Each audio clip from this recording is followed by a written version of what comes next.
Welcome and good evening, everybody. It's time for another Perceptive podcast here on Game Wisdom, where we examine the art and science of games. I am still Josh Placer, and we got a very great cast for you this afternoon. My guest tonight is an independent game developer that I'm sure everybody watching is well aware of.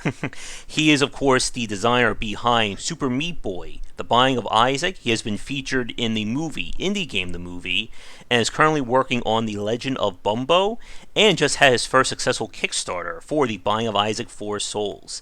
This has been a guest I've been wanting to talk to for a very long time, so I'm excited to get into this. So please welcome to the podcast, Edmund Mcmillen. Hello there. Hey Edmund, it is a pleasure to have you on. How are you doing today? I'm doing pretty good. I've been cutting up cardboard for the Bumbo trailer. It's looking nice. I'm pretty happy with how it all turned out, or how it's turning out. I still have to record the actual stuff, but trying my best to be a filmmaker as well now. Awesome. I bought lights and a tripod. That's about it, but still, it seems like I'm doing something more than I used to do. You are, I think, a few steps ahead of me. I'm just on my lovely little webcam right here. So you're definitely a few steps ahead of me in the production-wise. I'm using an iPhone to record it, but iPhones record quite well, so it's very weird to have a big old tripod, and then all I have on the top is this little phone. But we certainly got a lot to talk about. And again, I just want to thank you for agreeing to come on. I know you've been very busy. I'm sure you just got back from GDC. Did you go to PAX East? I don't go to anything. Definitely don't go to GDC. I haven't gone to GDC in about 7 or 8 years. I think that was right around the time that I went for my first one. I haven't been back since either. Yeah, GDC is a kind of weird one for me. I can't, even when I was a lot younger, I would only go if I got into the IGF, because it gives you a free pass, because it's really expensive to go, and I didn't have any money. And just I happen to be semi-local to San Francisco, so it's just an hour drive away from where I live, so it's not that much of an issue to go. But I don't know, I can't say that I feel like it's worth the money spent. I've in the past watched a few talks, and it's kind of like, I don't know. It just seems like a place to party and mingle, which is totally worth it for a lot of people. But for me, I'd rather not go, not be around people, and not get sick. Yeah, everybody gets sick. I know, that's the big point. I'm kind of happy being here, where at worst I'll get, allergies. At least I don't have to worry about getting the flu or anything worse than that.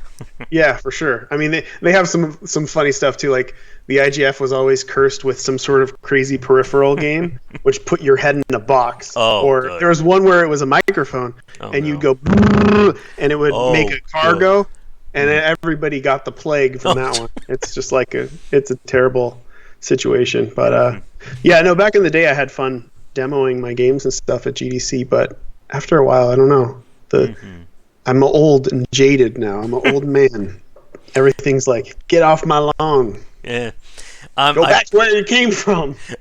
I think I'm becoming the same way. Go home and work on your games. Come on.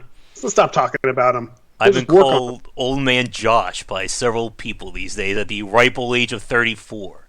I'm considered an old man. Well, it's fun. It's fun to be an old curmudgeon. Yes, it is. People leave you alone. But we already got quite a bit of people in chat, including a lot of fans. And for everybody tuning in live, thank you so much for coming on. If you have any questions for Edmund, definitely feel free to leave them in chat, and we'll get to them as we go through. But yeah, it's definitely been a very interesting time for the game industry. As you said, with kind of the changing of GDC and even just what it means to be an independent developer these days, there's just so much to talk about.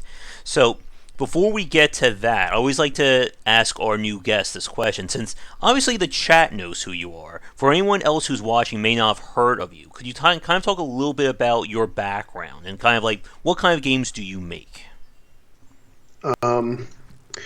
I make games I like to play. I like to go all over the place with my games, but I mostly make games that are honest to who I am and my personal interests and the things that I like. So they're just like a little piece of me, not necessarily. I definitely am not doing it to make a buck, or it's nice to have money, but doing it. I've always done it because I really enjoyed doing it. I really loved it, and it was a way of expressing myself artistically, and it made me feel good. It's one of a few things in life that makes me feel great. I can get lost in it. I lose time, and that's always like a really comforting and nice thing, and that's why I do it. But I make weird games. I think I'm that's the simplest way to put it. I make bizarre, weird games that aren't too weird, but weird enough. Weird enough to feel unique and stand out in a crowd, but not. I don't walk the whole line of like I don't break crazy boundaries and make some sort of psycho. I'm not like a super David Lynch person. I'm just a weirdo. I'm a simple weirdo. There you go, simple weirdo. I think that's my definition too. But yeah, like I've been playing your games since Super Meat Boy. I checked out the Basement Collection, and again, like it's just fascinating to see kind of like that evolution. And as we were just talking about before the stream, I know that you originally started out on Flash, and that was where a lot of the games from the Basement Collection came from. So, yeah. For the people watching, when did you release kind of like your first game, and we'll go by like your first kind of Flash title? It's hard to say exactly when, because I think the first Flash interactive game type thing was like Dead Baby Dress Up game that I released in 2000 or 2001. Okay. And I made that by myself. I mean, I'm not a programmer, so I did what I could with script stuff that I copy and pasted, and I made minor interactive animations and illustrations, essentially. Mostly comics. Like I took all my comics and I put them into Flash and made a website that I maintained, and I was a webmaster for many years. And I kind of transitioned into games. It mostly somebody who put me in one of their animations, his name was Calder Bradford. He was a fan of mine, and he liked my stuff that I had been putting up on Newgrounds, and he was a programmer, and he was like, we should make a game, because Tom Fulp was also making games around this time. And I think the first game that I worked on was, I think it was Clubby the Seal, but it could be Curious Well, like one of the two, but I worked on it with Calder. And I didn't think I was making games. I still thought I was just making interactive. I was making games, though. I was just making weird little interactive things. And I think by 2003, I found out about a company called Chronic Logic, who they were looking for an artist. And I came on as an artist, mostly doing box art and like weird like art for 3D objects and stuff that were already made. And I pitched them the idea for Gish, which ended up being my first official game. I don't know, like, something that people would consider a game and pay for. And that was in 2000. We released that in 2004. I think the 15-year anniversary of Gish is coming up in the next couple of months. But I think that was my first official game, was Gish, and that was what people kind of knew me for back then. And then between then and Super Meat Boy, I just released a shit ton of Flash games, basically. And they were all over the place with a bunch of different programmers over the years, and then finally went back to working on something bigger again, which was Super Meat Boy. So, yeah, like for like the younger people watching us, or like students, I mean, 2000 may be just like 1950 in terms of just how fast things have moved along. I know you mentioned Newgrounds. I remember what Shockwave was like a site back in the day for Flash, and I mean, these days it's all about itch.io, Unity, and just like how much of a difference the independent market is. Again, like you say, you released like Gish. That was what, like 2004, maybe 2005, like 2004. Yeah, so what it meant to be an independent developer has just been, completely upheaved since like the end of this last decade. And in some ways, it's been a really great thing. I mean, some of my favorite games this last decade has come from the independent space. And like you said earlier about why you make these games, it allows you to make something that's very personal to you. And being able to make something that you want to make, not because somebody is demanding it or because a publisher wants it. But on the flip side of that, as we've seen over like the last year or so, it's gotten so much harder to to get into being an indie developer. We are right now dealing with this kind of quote unquote digital store war that's going on between Epic, Discord, Steam, and so on. So, I guess my next question for you, Edmund, is, I guess, how do you see being an independent developer like now compared to when you first got started? When I first got started, I basically knew everybody that was making games independently because we all gathered around the IGF, and that was like, there was a couple hundred people around the globe that were making games, and some of them were barely making a living. You would sell, back then there was no store. Yeah. You'd sell off of your website, and everybody sold this for the same price. It was $20, and it doesn't matter what it was. If the game was out, it was $20. Then I think that was around the time PopCap started, and PopCap was one of the first kind of independents that got acquired. They kind of blew up, and they started like making more casual games and stuff, and you started to see things kind of move outward and start bubbling up. It wasn't until 2007 where like I didn't make any money off of my Flash games at all until about 2007, I think, and then exploded by 2008. And by 2008, there were so many independent games out there, and like it was the first explosion of indies, and you started seeing like suddenly Microsoft and Sony, and not so much Nintendo at that point in time, were reaching out to developers and being like, we got this thing called Xbox Live Arcade, and we're starting to get offers around that point in time. And then you had games like Anne and Braid and Castle Crashers and stuff like that just blew up. Yep. And then around the time I think Indie Game of the Movie kind of like solidified that time. Like it was this huge gold rush. People just flooded in, and that was shortly after that.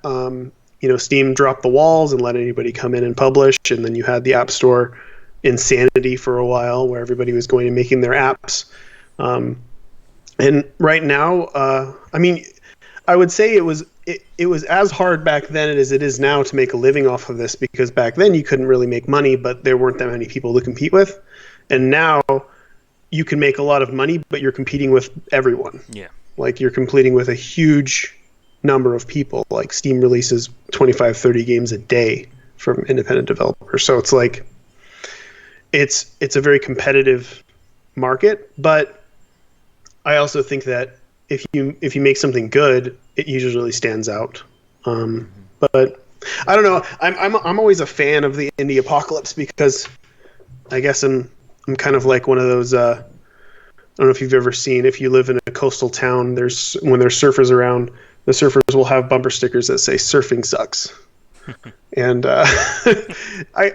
you want the people who are less serious to just fall off, because it'll make. If you stand the test of time, you'll always be there, and you'll stand out regardless. Like you'd be surprised how much reach you'll have, and how many contacts you'll make, and how much better you'll get as a designer simply continuing to make games and not just pouring all your time and money into one project, and then it doesn't do well, and then you stop. Yeah. But that's bound to happen. I feel guilty at times when people come up to me on the street and they're like, "You inspired me to make games." Mm-hmm. And it's like, well, I sure hope that you're in it because you love to make games and not because you're doing it for a living, because the chances of you making a living off of it are slim to none. Yeah. Like it's so rare. You have to love it. It's an art. And you have to be a starving artist to really dive in and even, raise your chances slightly of becoming a success. You really have to slave away. It's not a really healthy thing, but when you're that type of person. Mm-hmm. Yep, and I feel the same way about what I do here with Game Wisdom. I started this back in 2012, and even today, the discourse around game design still seems very low. And it has been kind of climbing that mountain to reach the point where I can say that I'm not exactly successful, but I can certainly say that I'm doing better than I was 4 or 5 years ago. And sure. And I know in my chat, besides a lot of the new people, a few of my guys are developers or have been trying to do things as well. And yeah, it's very hard in this market. As you said, back in the old I guess, quote unquote, old days of the of 2010, you can make a game, and as long as you were able to get it out in front of people, it was going to make money because there weren't that many. But like as you said, as my audience knows, we're getting like 30, 35 games a day. Like even with what I try to cover as many independent games on this channel as I can, whether it's on my grab back streams or video spotlights. But again, 7 days a week doesn't leave a lot of room for 30 games a day, and. Yeah.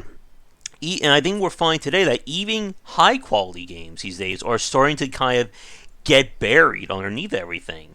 And even at that point, I'm sure you can agree with this, but the bar, I think, has certainly been raised from what people expect from the independent community compared to, again, 10, 15 years ago. Oh, man, yeah. Like, in the mid-2000s, you should have seen the stuff. And there were some games out there that were doing quite good, like you'd sell a game for $20 and it would sell a couple hundred copies. That was still okay money, it was still fine for the amount of time you spent on it. But there was some garbage, like some really surprising stuff that people were talking about and being like, no, this is cool. And it was more or less like there weren't many sites talking about those games, but the ones that did, you could definitely get the feel of like, we just want to give these guys who are slaving away trying to make games some props. But the bar has been raised all the way to AAA. Like, we are competing with AAA games, and that's realistic. But the cool thing, as you probably know, when it comes to design doesn't care about your budget. No. It doesn't care about it at all. It doesn't care about your artistic skill. It doesn't care about your ability to write. Game design can be very pure. Yep. I mean, look at something like Baba's You. Oh, yeah. Like, that's game design. That's just pure game design. You don't need a crazy programmer. You don't need a great artist. You don't need a crazy story. You don't need anything. You've just got this pure gem of design, and it stands right next to a AAA title. So, that's the level playing field when it comes to indies versus AAA games. You don't need a huge budget in order to make a really good designed, well-designed game. Oh, yeah. And it can still stand out. And like I said, like the stuff that I've played over these last 5 years has just been some of the most amazing games. Everything from Stardew Valley, Renowned Explorers, and I mean the people who follow me know that I've forgotten more indie games than I think most people will ever play. And but the problem, of course, is that, as you said, like design is very pure, but it's everything around it that can lead to some of these issues when it comes to getting this game out there. Like, I've played some amazing games that not even getting close to breaking even. Like, they may have sold like 30, 40 copies, and that's it. And like you said earlier, like, passion drives game design. Again, my audience knows I've said this countless times, but it's getting a lot harder these days to kind of get to that point where as you said, to make a living. Like, that's the dream of, I bet, like, every student or every, like, independent developer watching this right now has that same dream. But, it's kind of like winning the lottery these days. Yeah, for sure. But it's one of those things where you can't be, like, looking and caring about that specific thing. You just do your best, and you don't... I think most designers, and it's probably the best advice I could give, like, if you're a game designer, approach the idea, the concept of what you're doing, how you're designing your game, the amount of time you're spending, and everything else from a designer's eyes. Like, really, really look and be like, is this smart? Is this smart to gamble on this? What's most realistic? Like, it's not that hard to like look at what you're doing, being like, am I spending too much time on it? How much could this possibly make me? And don't throw your whole life into something that's going to take multiple years and all your money if it doesn't feel like the odds are really high of it getting a lot of attention. And you also have to be willing to go the extra mile when it comes to getting the attention and doing a lot of press and doing it yourself, and really just emailing and messaging and just trying to get the name out and doing conventions and all that other stuff, like really pushing it out there. And if you got your game out there and you notice that people just don't seem to care, there is a chance that the game's simply not as good as you think it is, and you should wrap it up and move on to the next project. Don't spend too much time on early projects. I wouldn't recommend people spend more than a week or two on their first project. You should be able to pick it up and move along. It's, as a designer, the best way to strike it rich with a design is rapid prototyping. And then once you see something, you'll just see it. It'll be very obvious to you that this one design that you stumbled across in a prototype has potential to be expanded on and be really, really neat. You'll just know. And then once you make a few little prototypes, make a few little games, be like, okay, there's this idea that I think is really neat. I'm going to spend a few months on this one, and I'm going to try to expand on this idea and make it more of a full thing. Maybe I'll sell it. That's the way to go. Like, do not just jump into game design and being like, I've got this grand idea that's going to require a shitload of artists, a bunch of cutscenes, stuff that that you don't reasonably know how to do. It's nice to have grand ideas, but you're not going to be able to compete because the grand ideas you're treading on AAA territory. And if you can't do it as well as them, there's no point. Yeah. When it comes to being independent, you lean on design. Is the design neat? Is the design something that you haven't really seen as much? Is the design something that can be expanded on? And it's all about the foundational design. Yes. Like, can this be fun for more than a few hours? That's important. Yeah. Like, I'll have people like pitch me their ideas and stuff, and I'm like, well, can you see yourself having a smile on your face doing this for more than 20 minutes? Because if you can, that's not a good design to explore. Like, it's got to be something that feels really cool from the player's perspective. It makes them feel really smart.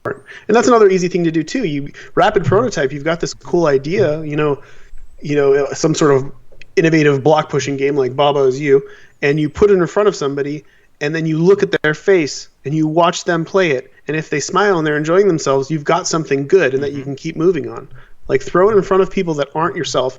It's usually bad just to trust yourself and trust that you're like, oh yeah, this is great. You have to put it in front of... I'm the best game designer ever of all time, kind of thing. You got to put it in front of other people and make sure that that's true. And like, I've been doing this for, depending on where you count, I started at least 15 years.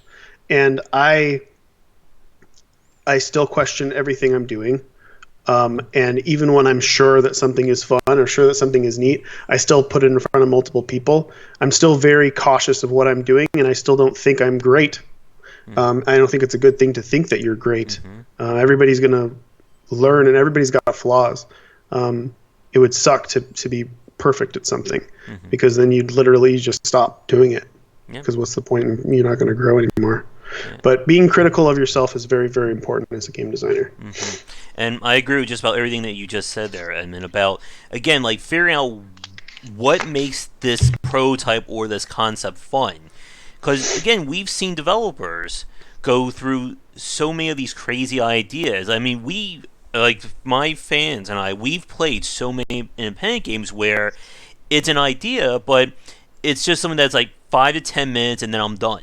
But there's still 5-6 more hours of this game. Yeah. And like we've seen, like, if your core gameplay loop isn't working, like, if it takes somebody like 5 hours to start enjoying your game, nobody's going to stick around for that. Yeah. And like you said, like, get in front of people, and if they enjoy it, like, if you start to see like that magic without any, art, you don't need like orchestral music in your game, if just a simple gameplay loop is putting smiles on people's faces, you may have something there. Yeah. And let's see. And this is a good question. And you'll learn a lot from, like, I mean, the one of the major issues with a lot of people in the industry is there are a lot of really smart people in the industry, really, really smart, very intelligent, high IQ types. And there's a tendency to get a little cocky and feel like my perspective is the only perspective. And that's a very flawed way of thinking. And you cannot see from anybody else's perspective. It's impossible. You need to basically put a bunch of different people right where you would be, and then you'll be blown away. You could be working on something for a year that you think is the shit, and you think it's like, oh, this is the greatest thing ever. You'll put it in front of somebody else, and you'll start questioning everything. You'll be like, oh, I would have never thought that anybody would have played it that way. I would have never thought that anybody would have enjoyed this aspect. I thought they would have enjoyed this aspect more. And then you put it in front of more people, and they're like, oh, everybody seems to be enjoying this other aspect of the game. At least something like Minecraft, right? They put so much into the story aspect and trying to do like a survival type thing, when the reality was people were playing it like Legos. And it's like, well, let's support that. Like, that'll let them do whatever they want. Make sure that that's a. But just imagine if Minecraft was like, no, you can't not. You can't you can't give yourself God mode. You can't fly around. Whatever else, you can't give yourself infinite blocks. Imagine how horrible of a game that would be. But that was the original intent. That was the original intent, was a functional video game where it was a survival type situation. So it's like, it's easy to fall into those holes. Yep. It's very, very easy. No plan survives first contact with the enemy kind of thing. And Oddball in chat, I think he may have been joking about this, but it is actually a really good point. He says that it needs to be good because Josh gives 5 minutes. And like for me, like I've gotten to that point where if a game doesn't hook me within like 10 to 15 minutes of playing, I gotta move on because I got 25, 30 other games that day to play. And like we said, it's very easy to get into that trap of, I made this game, it is perfect. It's your problem that you don't enjoy my game. Because we've seen many first-time developers get into that habit that, how dare you question my idea? Yeah, for sure. And that is it's always, so I'll tell you the story of, there used to be, or there still is, this forum. It's like an email forum for game developers. And it originally started because independent developers were getting screwed over with publishers, and it was a good way to share. It was like what's the word? It was a way to share and compare, basically, to make sure you weren't getting screwed over, to try to find the average. Like, what does Sony offer? What is, back in the day, like all publishers offered different things to different people, and people would just take it because they didn't know, they didn't know anything different. They just assumed this is standard.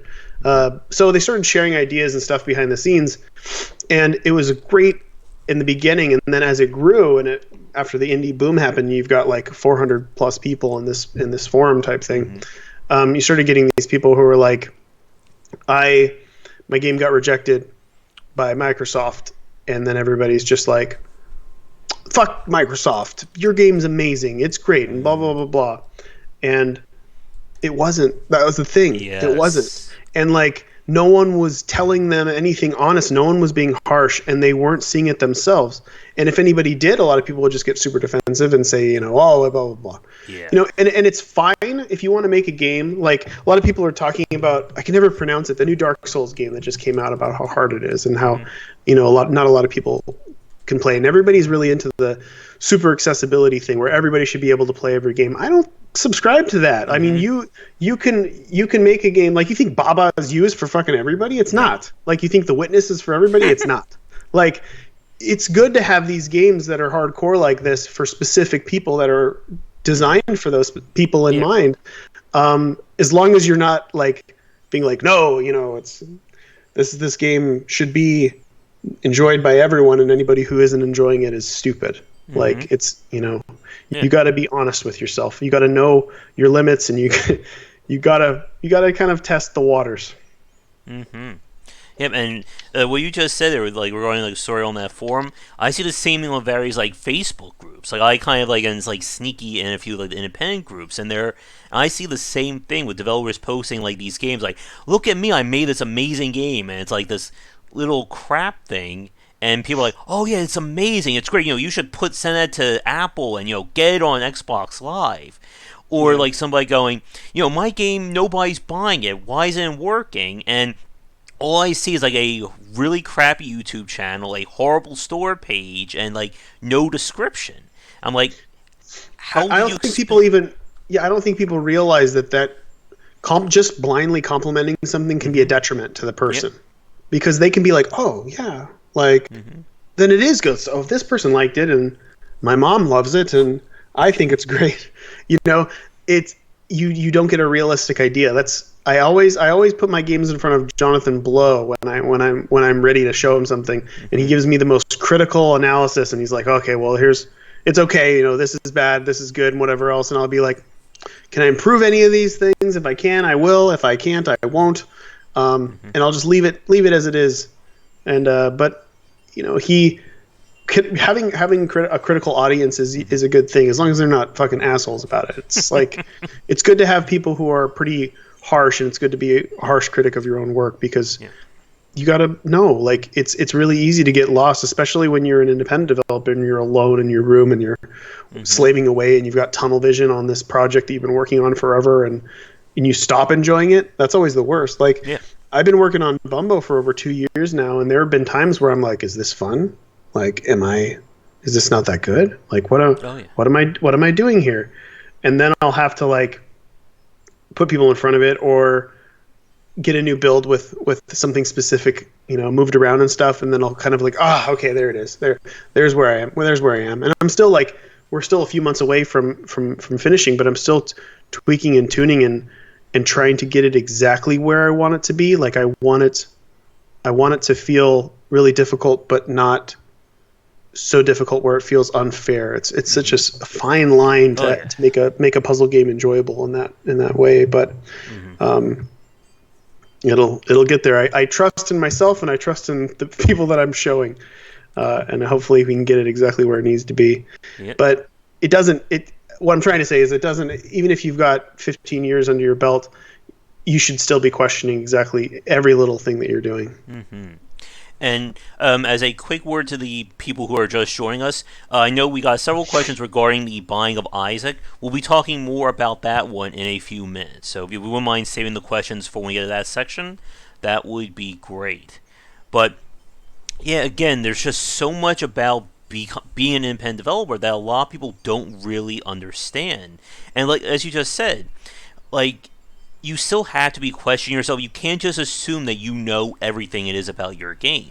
And I mean, we see this with a lot of developers who go that almost like a YOLO strategy, where they make one game that does okay, and then they go all in on another idea because, well, this first game did so well, so thereby, I'm now a master designer. And again, for the fans watching, like, as you said, constructive criticism and being able to offer negative feedback is very important.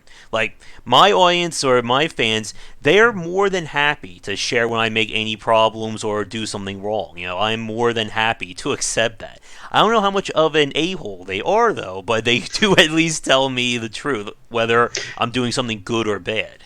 What I like to do, because sometimes you fall into, like, if people think that you're like, I want feedback on this game, and then they're going to write you a fucking novel about how they would redesign your game, and that's a bad thing. When it comes to testing, what I do is I just put people into the game and I let them play and I watch them, and I don't ask them a goddamn thing, and I don't help them in any way, shape, or form. I just watch them and I watch and see what they do and don't understand, and what they like and what they don't like. You look at their expressions. You look at where they get frustrated, and if the frustration builds too much for the the reward to not be worth it, etc. And then afterwards, I say, what did you like the most, and what did you hate? And that's all. And you get so much information from that, and it's very easy, as once you've got something in a game, it's very easy to do more of that if it's working really well. If people are really enjoying some aspect but not another. It's really easy to be like, okay, more of that. We'll juice that more. We'll head down that direction. That's how I usually do it. Yeah. And like the chat also agreed about playtesting. I mean, that's another 30-40 minute topic easily, because there is so much that goes into it. But as we've been talking, we did get a few design questions from the chat that I think are really good. I want to ask you about. Let me just scroll up here really fast. All right. Potato Sushi asks, has exposing your game ever given you anxiety? And how easy is it to move on if you enjoy your idea? I'm riddled with anxiety, but it doesn't revolve around game design stuff. It's like the one area where I feel confident and feel like I'm in control, which is probably why I'm a designer, because I'm a control freak. But there was a time when I was working on The Binding of Isaac where I had slight anxiety, not because of the game, how the game would do or how it would play or anything else, but the content and the theme. I was worried. I was really worried, and so was my wife, that really religious people there'd be backlash that could make us become a target. And I kind of grew up at a time where there was a lot of that in the 80s and stuff, like a lot of religious zealots that were targeting artists and saying what you can and can't do, and kind of dogpiling to censor you, which is odd because it's kind of happening now, but in another way. But that's a whole other thing. But but yeah, I had anxiety because I was worried that maybe I was being too critical in a way that would cause some sort of backlash that could put me and my wife in danger. Sounds weird and stupid now, but when I was working on it, there was some amount of that. And what it did was it made me push harder and made me do more. It made me feel like if I'm worried that this is going to cause people to be upset in some sort of way like that, if it was going to evoke some sort of emotion that would move somebody to be so angry at me about something, and I felt like I was still being honest and true to what I was doing artistically, then I was going down a road that I should keep following. It was validating in a way. It made me feel like I was doing something that was important. In the end, it probably didn't really matter at all, but there was a slight bit of that. Like I came from a time where like some of the stuff that I did back when I had a website called This Is a Cry for Help, and it was a very, very, very dark satire-y, like satirical, awful place where I, did a lot of horrible comics, and it was a dark. I mean, if you think my stuff now is dark, it doesn't compare to the stuff that I used to do when I was young and angsty. But I closed my site down, and then shortly after that, I think there was a suicide and a murder that revolved around some of these quizzes that I had on my website. And it was like, back in the day, it was like, what kind of shit are you quiz, and I made the what kind of serial killer are you quiz, and the what's your best way to die, like very dark humor. But somebody did kill themselves, and the last thing that they had looked at was one of those quizzes, and they killed themselves in the way that the quiz result was. And that was like, you kind of see the real life, not so much consequences, because I don't believe that I had anything to do with that person's death. I believe that they were interested in suicide, and then they looked up my stuff. But you see the real life connecting to what you're working on, and there's always a worry there that somehow something that you do is going to gain attention in a way that you don't intend. And I had a bit of anxiety and worry when it came to The Binding of Isaac, which is so funny now because no one fucking cares at all. No one even questions it anymore. It's just a fun game, and that's it. But really, it was, it was me being pretty blunt and questioning Christianity and questioning religion in general. And I thought I was being harsh, but I guess no one cares. And let me see. I think there's another part of that. And how easy is it to move on if you enjoy the idea?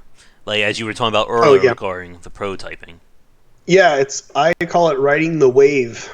Usually you'll get to a point where if all the pieces fit together, you get this like serotonin boost where you're like, yes, I see this game and I see the direction that it's going.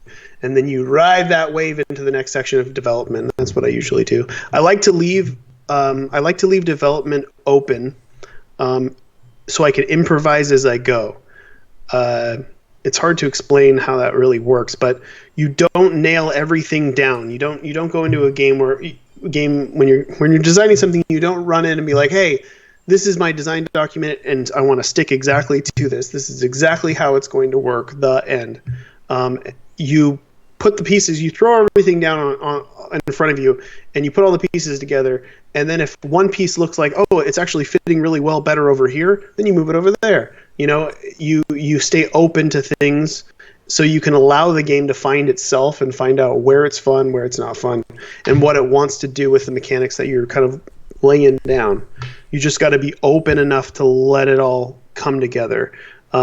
And I leave it open so I can have fun and continue to ride the wave, because you keep having those moments of inspiration as long as you stay open. It's like, okay, well, I want to explore this new mechanic. I want to have breaky blocks or whatever else. Okay, we'll put breaky blocks in. It's like, okay, well, that's cool. How can I re-explore this? I'm going to leave it open enough. I'll have blocks that when you touch, they float up. Whatever else, whatever's fun. And then you just leave. I like to leave story. I like to leave, which is probably why a lot of my games feel confusing when it comes to their story or theme. But I like to leave it open as well, so I can see where the game wants to go. Like even with Repentance, I have an idea.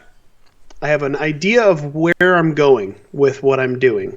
So I've got what Vin laid down with Antibirth, the themes that he put in, and I have my hand in there, and I'm kind of editing those in a way that makes sense to me. And then I'm coming in with my own ideas and trying to connect these dots into a new theme, kind of a new perspective on the game story-wise.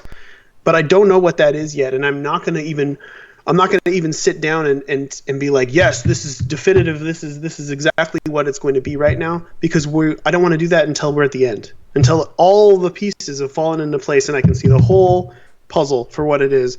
Then I could be like, oh, this is what the game wants. This is most appropriate for the design and whatever else. So I like to stay open so I can continue to feel inspired by the project, because it's so easy to just fall into a hole. Yeah. Even if it's a project that you love, if you can see too far into the future, it's like you see the outcome and the outcome just seems boring, and you want there to be more excitement. So I always kind of design open-ended. Okay. And let me see. The next question. Where was it? Here it is. Connor Skidmore asks, what would you suggest for someone whose favorite game styles don't really coincide with what the general public likes? I'm assuming if you want to make a game that may not be considered like market friendly or mainstream friendly, that kind of thing. Yeah. Well, that's a good thing, honestly.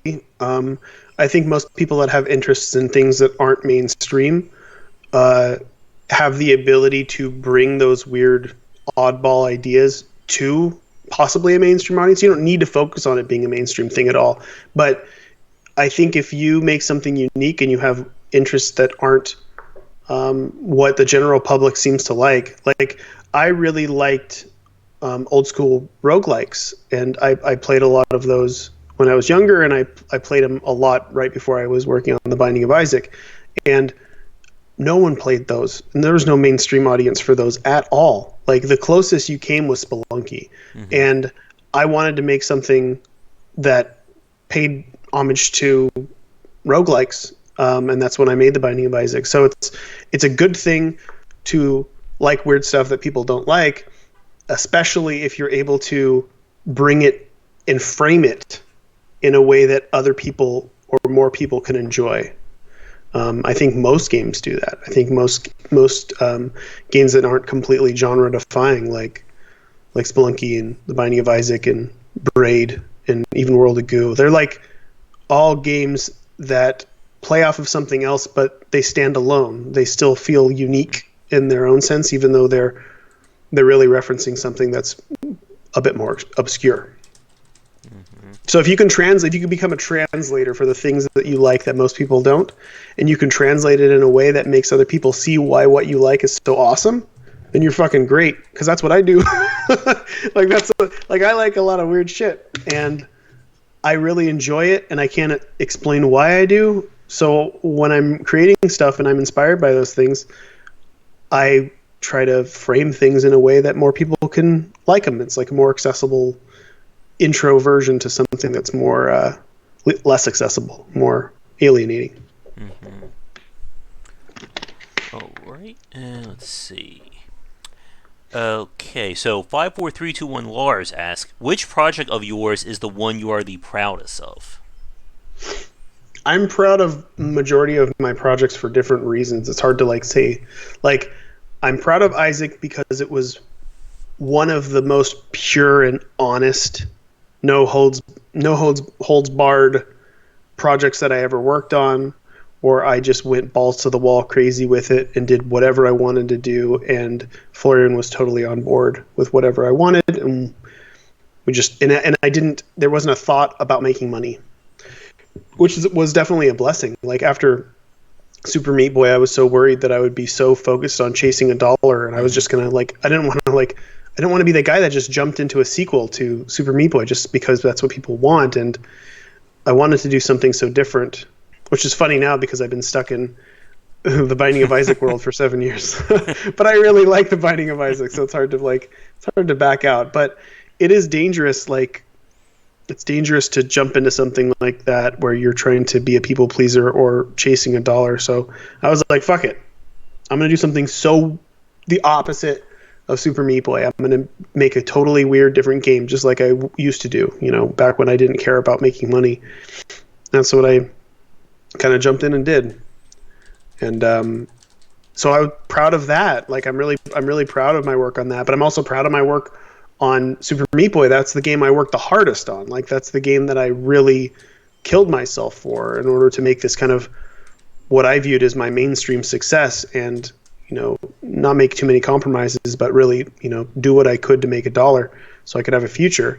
I'm proud of that. I'm super proud of my work on The End Is Nigh, writing about the stuff I was writing about and trying to basically make something better than Super Meat Boy. Was a huge undertaking, and Tyler and I made it in 6-7 months, and it was difficult to work on, but in the end, that's the project right now that I look back on, and it looks better than when I made it. When I go back and I look at what we did, and I'm like, wow, we fucking killed it.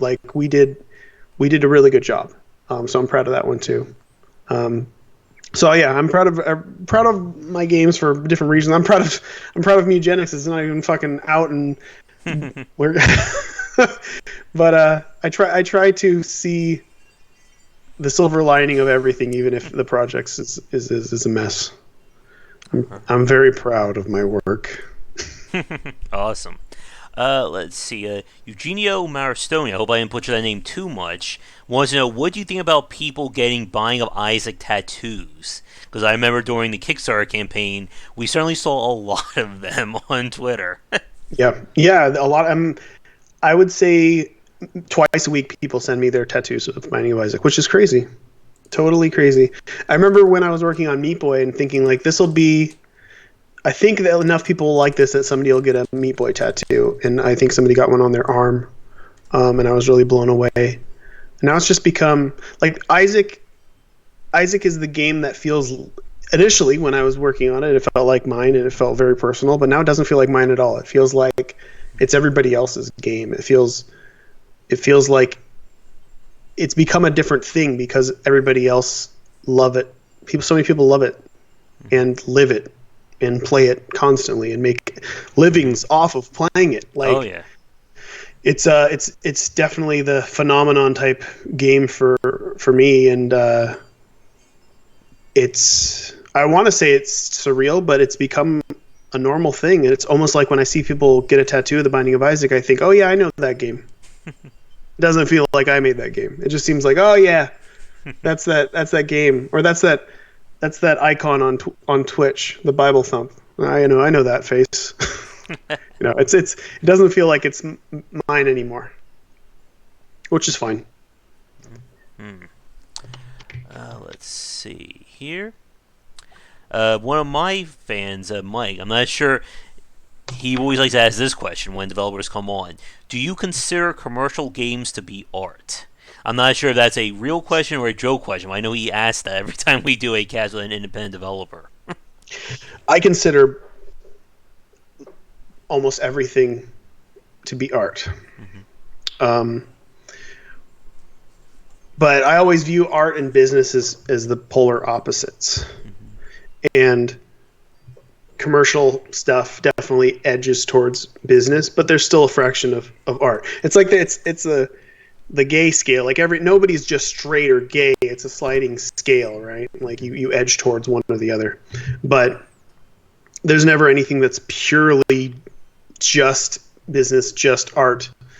But I think the slider moves over to business and away from art when it comes to commercial games. But they can still. I always feel like if there's one or two, usually one very loud voice that has their hands in the project and is making it feel really unique and kind of like a director writer, and the vision is coming through this one person, it does tend to lean more towards art to me for whatever reason. Mm-hmm. And I think a lot of mainstream commercial type stuff is an amalgamation of 1,000 things and a bunch of people that are quantifying how accessible this is going to be, and what this person should look like based on what people want. Should this be pink? Would this raise sales numbers? And that's a reality when it comes to big business, and that happens a lot. I've been in a meeting too. I was in a meeting once way back in the day, in 2006, and there was a local company who we were talking to about bringing Gish to console, and we were working with them, and we had a meeting with them, and I said, I just don't want to compromise. Like, I just want the game to be what it is, and when we port it, and I don't want to have to like edit it in any way to try to meet an ESRB situation. Like, I want to just do and say whatever and leave it as it is. And then the guy's like, well, what if it would make you more money if we did this? I'm like, I don't want to do that. And he's like, oh, somebody said we should make Gish pink because it's going to make you $1 million. You wouldn't make Gish pink? And I said, no, it's not pink. Like, it's just not there. Like, and that ended the meeting, and we walked away from it because it just felt so gross. And that's not where I want to be. But that is a business, and that's where a lot of people are. And you can still make a good game with that in mind, but it's much less art as it is commercial and business. Yeah. And like, we've seen this struggle for a lot of independent developers with trying to balance the art and the business side of things. And like, it's hard. Yes. It is hard. It is. It's a curse. It really is. Like, it's like a mental exercise I have to do when I'm working and designing something, where something will come in and be like, well, that'll upset people, and then if that upsets people, less people will buy it. Or I do care more about backlash, I think, than sales, but there's always that in mind. Like, well, pure example, like The Legend of Bumbo originally wasn't Bumbo. It was actually just these bums, the hobos. Like, it was a puppet hobo type game when I was just in the early concept sketches, and we were kind of joked about, if it should be Bumbo. And a part of me chose that, obviously, because it was connected to the Binding of Isaac, and another part of me chose it because I could tell a story that was before Isaac. Like, the Legend of Bumbo is a prequel to the Binding of Isaac, and I can't say how and why because it spoiled a ton of stuff. But the story in the game is tied significantly to the beginning of the Binding of Isaac, and it was a fun way for me to re-explore things from a different perspective and have fun with a character that I liked, that I also saw other people having fun with. But some aspect of that was chosen because I felt like more people would like it, and maybe that's bad, but I did it, and I try not to. I try not to do that sort of stuff. I really do, but sometimes I'll compromise if it's fun. I try not to. And like we said earlier, you have to leave the design open enough in case you do discover something different, or if your audience has a different thoughts about it.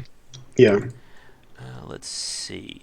And also, as a quick time check, we are about to hit an hour in the stream. I can already sense that this podcast is going to go long, which I know is fine for me.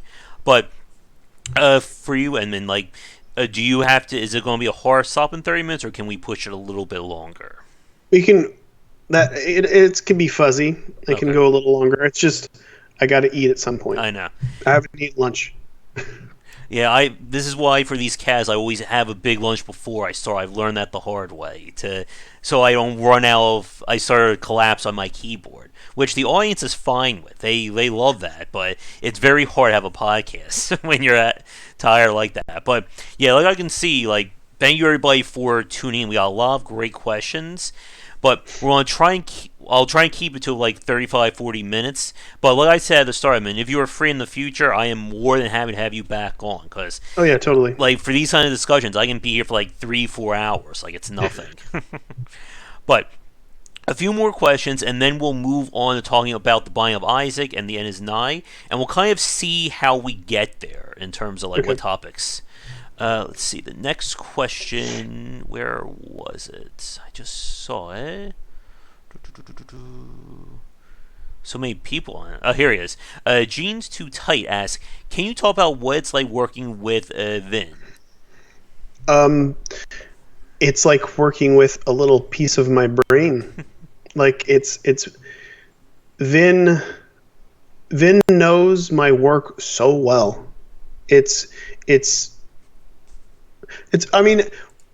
I really like working with artists who know me really well, know what I would and wouldn't do, what I would and wouldn't say in areas that would just be simply inappropriate for someone to venture down if they were doing something that had my name on it.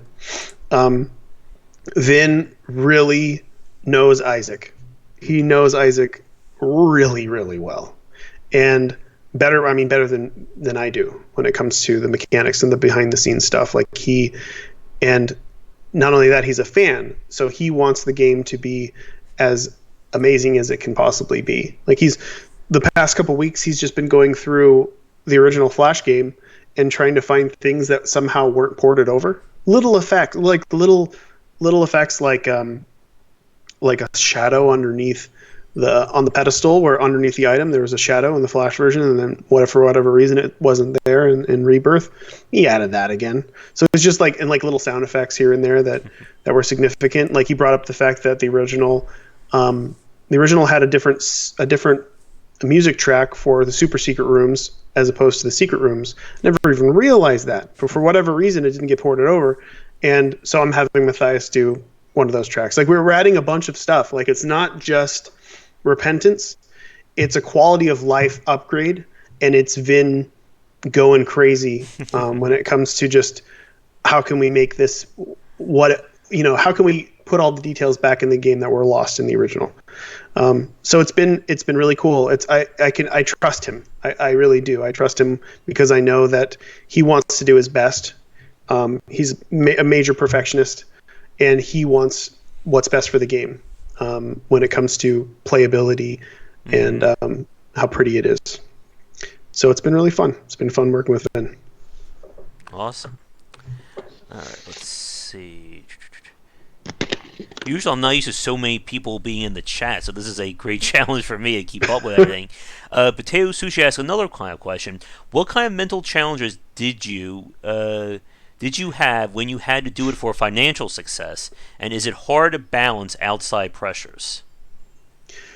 It was awful. Super Meat Boy development, the pressure was so great, and I'm the kind of guy who's really tough under pressure. I just do it. Something's difficult, I just bear down and do it. I'll take a beating, I will go through it, whatever. But the last couple months of development on Super Meat Boy were mentally crushing. I was riding a panic attack for a month, and it was incredibly uncomfortable, very little sleep. I questioned everything, and it was something that I look back at whenever I'm feeling like shit and I'm having panic attacks and I'm feeling I'm here again mentally and my anxiety is super high and whatever else. I'll think back to that and I'll be like, oh, it's not so bad because I got through that. And that was the hardest. That was so hard. And I've been through stuff that's comparable, that had little to nothing to do with game design, but you grow from it.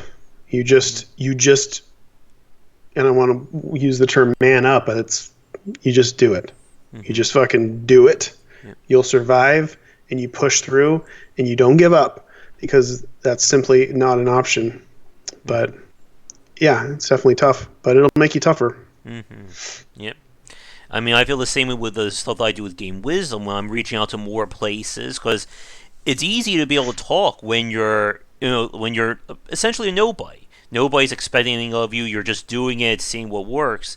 But when you have that added pressure of knowing, if this doesn't work, where am I going to get the money to live off of, kind of thing? Yeah. Like, again, like it can kill a lot of people. I mean, I got stressed out a lot as Game Wisdom was going, because I knew what I wanted to do. I just didn't know, again, what's my end goal. And when I was younger, like, people ask me, like, why do you do this? I'm like, because I want to talk about games. So how do you want to, like, live off of this? And I didn't really have an answer for that. And it really wasn't until these last few years where things started to come together with my presentations and my books and such that I can say that I have a game plan now. But it's very hard for a lot of people. And again, it goes back to what we were saying earlier for many new independent developers, that if you just focus blindly on the art and not think about anything of the business side, what happens when that game fails? What happens if you just spend the last 4 to 6 years of your life on a project that 10 people bought? What's your plan B? And many people don't have that, or don't even think about it. I mean, for me too, and this may not be applicable to many. Like, I grew up really poor, and I stayed poor, and I learned how to live poor. Yep. So it wasn't a big deal if I failed.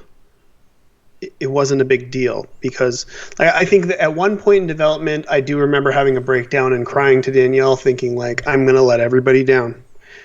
There's too many people that are excited about this, and it's not going to be as good as people expect, and we're not going to make as much money as we expect. Like, because our hopes were that we would be able to save up enough money so we could put down on a mobile home in Santa Cruz. That was the only thing that was reasonable, realistically, because Santa Cruz is a very expensive town to live in. And I remember seeing her face, and, like, it was just heartbreaking to think, like, what if I'm not able to do that? And that was rough. Yeah. But it didn't slow anything down, and if anything, it helped me.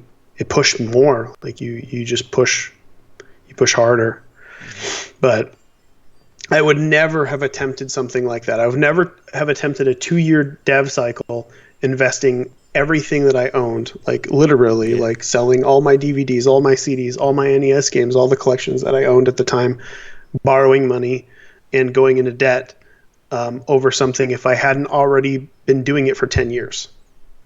Like, I believed in myself, and I believed in the project, and I was realistic about it. Yeah.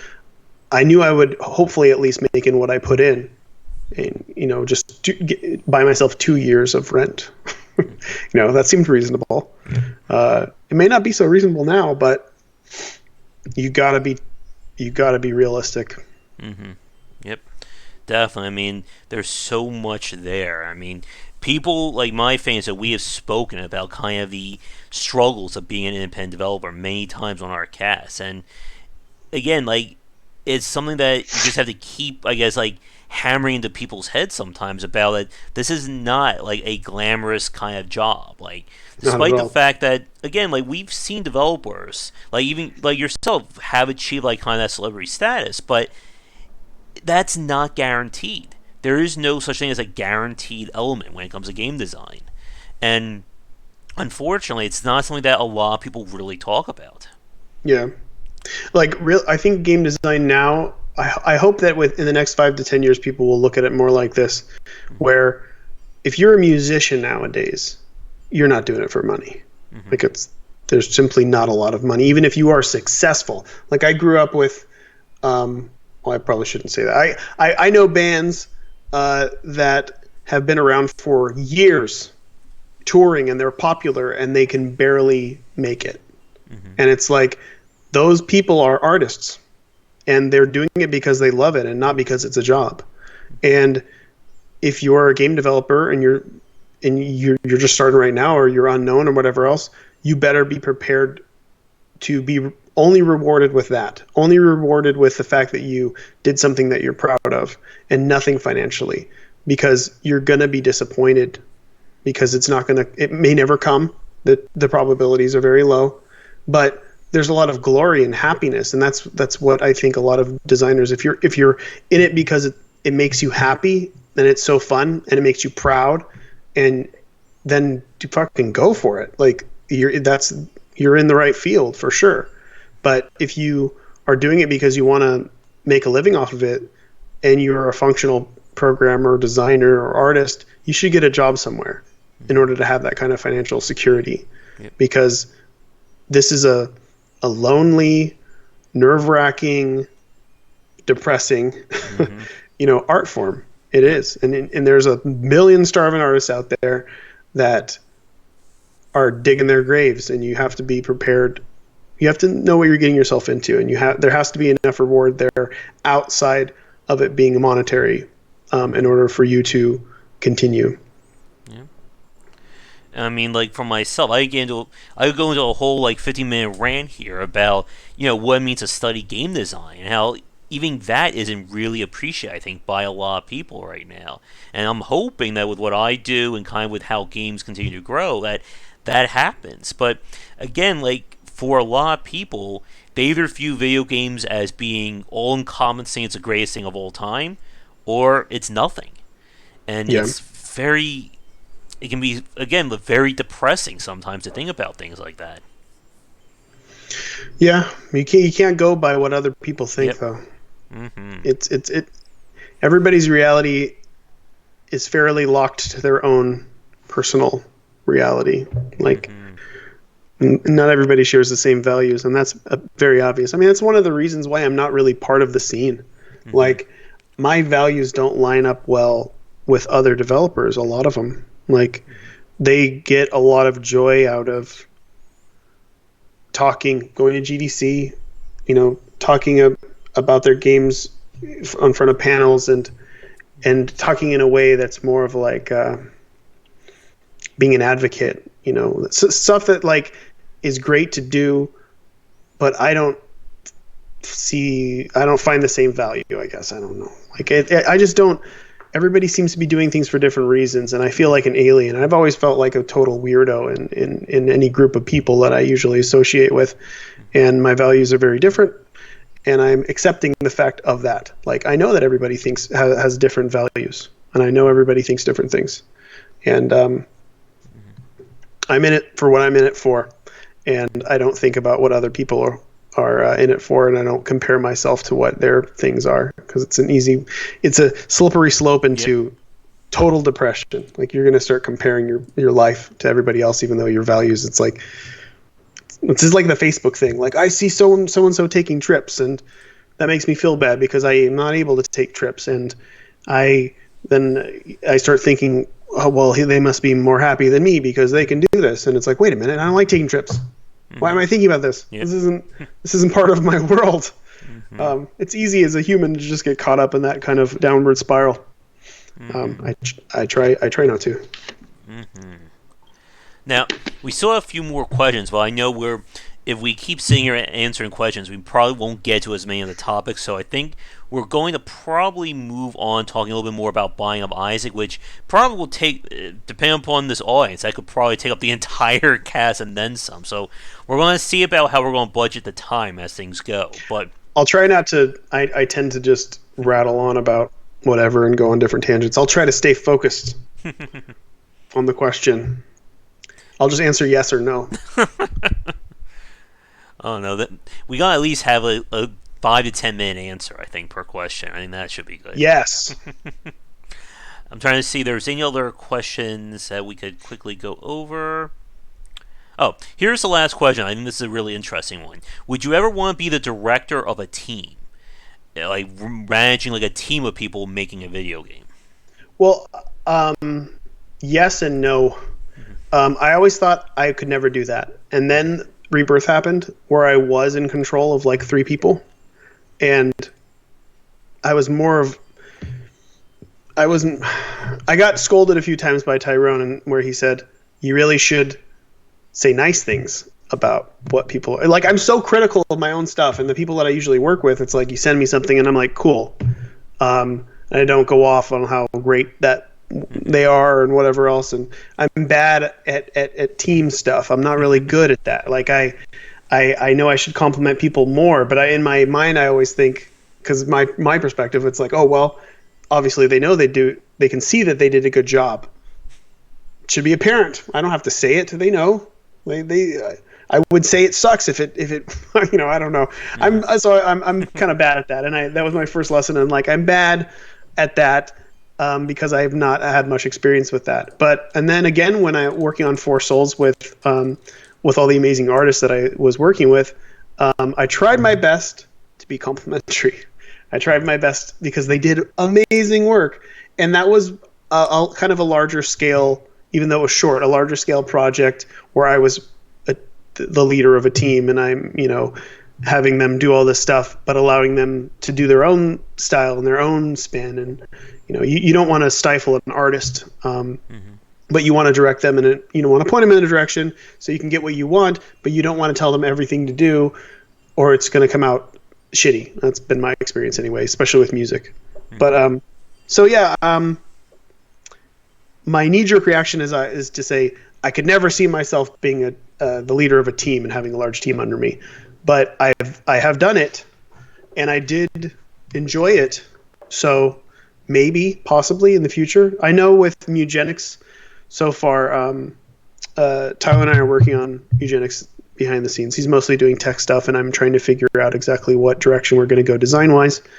Once Bumbo is done, we're going to jump on that full-time. But I've also been working with Crystal, who did work on Four Souls, and he's doing backgrounds for Mugenics. So, and then I'm working with Matthias and John again, Ridiculon, for music. So it's like expanding a little bit. I think more of that comes with the fact that I have a baby and a wife and a life, and I have sacrificed a lot in order to get where I'm at now, and I don't want to continue to sacrifice because I've seen what happens when you do that. I don't even though I'm a workaholic and I push towards just isolating and working because it does make me really happy, it doesn't make anybody else happy, and it makes things worse. And I want to be fulfilled with real life things and not just being an artist and that's it. Mm-hmm. So I work 3 days a week. I lock it to those 3 days, and I put in a lot of time into those days, and then I try to hire people that are better at things than I am to do cool things for whatever projects that I'm working on. So I'm definitely going to lean that direction in the future for sure. But yeah, The End Is Nigh might have been my last, I guess, Bumbo. No, I mean, I lean pretty hard on like James is doing a majority of the busy work for Bumbo when it comes to that, and I've mostly done design and illustration and direction. So you could think if James is like 10 people, and that was a team situation too. He's a one man. He's like that a one man show. What's it called when the guy has like a drum on his back and cymbals on his elbows? Was that the one man band, I think? Yeah, he's like that. He's like 10 people. All right. So I think with that, let us move on, because again, I'm more than happy to keep you here for the next 4 or 5 hours, Edmund, but I know you have to get going. But let's talk a little bit about the Binding of Isaac here. And again, I am sure that there are quite a few fans of it in the chat right now. I've played, oh my goodness, I think I'm up to like over like 200-300 hours, at least in Binding of Isaac Plus or Afterbirth Plus. I don't even know how much time I have in the original though, but sure. I am a huge fan, and I even talked about it in my book here. You guys didn't see it, so I know Abalo's when I plug it, but here is kind of the chapter that I have on the Binding of Isaac right there, talking about how much I enjoy it and why is a great example of a roguelike design. And I mean, in all honesty, we could probably spend an entire cast or two just talking on that one game, especially with the audience here as well. So, I'm not going to ask you, what the Binding of Isaac is, because I'm sure everybody watching this knows it already. But I do just want to ask you a few questions about the design. And for the people who are asking questions about the Binding of Isaac, if you can repeat those now, just so I'm not constantly scrolling up and down, that would be great. Hey, can you do me a quick favor and let me go pee real quick? I just drank two of these bottles of water. I got two. I am conceding. I am giving up. I need to go to the bathroom. Give me like 2 minutes. All right. While people are typing in their questions. All right. I'll entertain the folks then while we're waiting. So, while Edmund is running off, there's no breaks for me though. I'm on here all the time. So, for the new folks watching, I hope you guys decide to stick around, subscribe to the channel. We have a Discord channel linked down below where we talk about design. All right, Tarad, get in all the nasty things you can say about Edmund right now. Everyone say everything you hate about him while we're waiting here. But we have a Discord channel linked down below. We have a Patreon to help out. You can get ad-free versions of our talks and such. When this podcast is over, it will become private and will go up in a few weeks. And anyone who subscribes to the $5 more tier will get this early and ad-free. But, like I said, I play a lot of independent games here. I'm always looking for games to spotlight if you are an independent developer. I'm going to be we do an independent spotlight stream at least once a month where I just play games people submit. And that will go up in a few days. I'll be making an announcement about that. And yes, Eugenio, Jacob, Philippe, and everyone else, this has definitely been a great cast so far. And yeah, like, I wasn't joking. I can sit here for the next 2 to 3 hours asking him questions about this.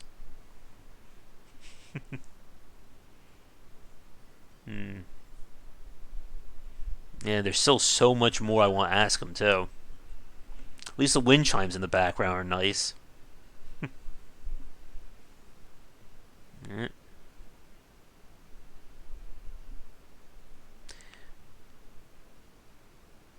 think that's like my chair he's using.